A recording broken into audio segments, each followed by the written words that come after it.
Welcome to the Moon of the Salal Berry. Much of August is when this moon takes place, and today I'm coming to you from the Point Elliott Treaty Tribal Lands in the beautiful San Juan Islands. My name is Anna, and my ancestral names are Adultsan and Celestialat. I work for the Swinomish tribe, and I'm also a Swinomish tribal member. And today we're going to look deeper into one of my favorite berries, the salal berry, and some of her friends.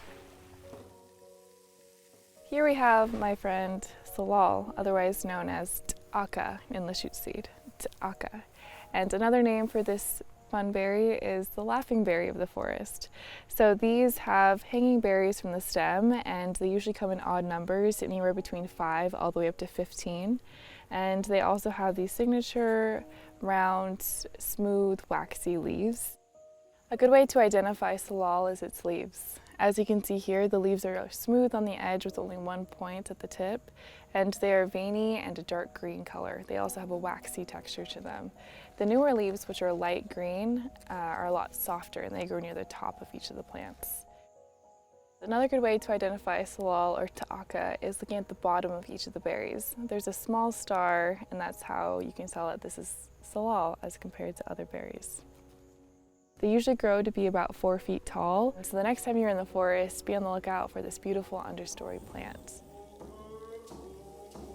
Salal has a variety of different companion plants. A lot of them are the ones you'll find in heavily wooded areas, such as conifers like cedar trees and Douglas firs, and also smaller plants like ferns and ocean spray.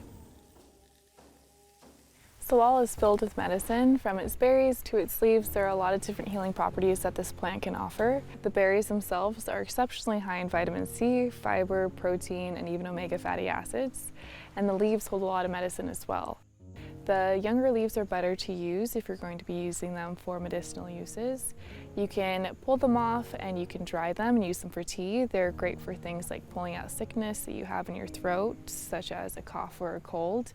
And if you catch the leaves when they're young enough, you can just pick them straight off the plant and chew them, and you'll start feeling the healing properties of salal.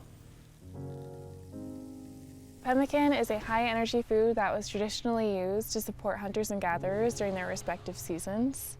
In our pemmican today, we're going to be including dried salal berries, hazelnuts, dried red huckleberries, dried wild blueberries, raw walnut butter, nettle seed, and elk jerky. These are also all seasonally available right now during this moon. We already have some of these ground up, so we're going to go ahead and add these in.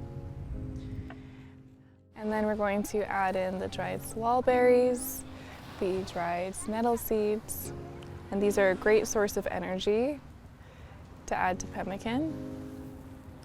We have our dried red huckleberry and our dried wild blueberry. And then finally, we're going to add in the entire jar of the raw walnut butter. So now we're going to mix together all of the ingredients that we put into the bowl.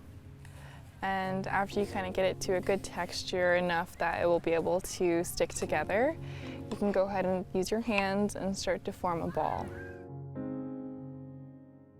And after you do so, you can just go ahead and set them aside and let them dry for a while, and they will last up to about a month if you keep them in a cool, dark place. Another easy recipe you can use to utilize your salal berries is fruit leather, and the 3 ingredients for fruit leather include salal berries, lemon juice, and honey. And you blend together all of those things and you pour them onto a piece of wax paper, you put it in a dehydrator, and you have fruit leather. Traditionally, our people would make up to 15-pound cakes with their salal berries. Today we make fruit leather, and it's a great way to pay homage to what our ancestors used to eat.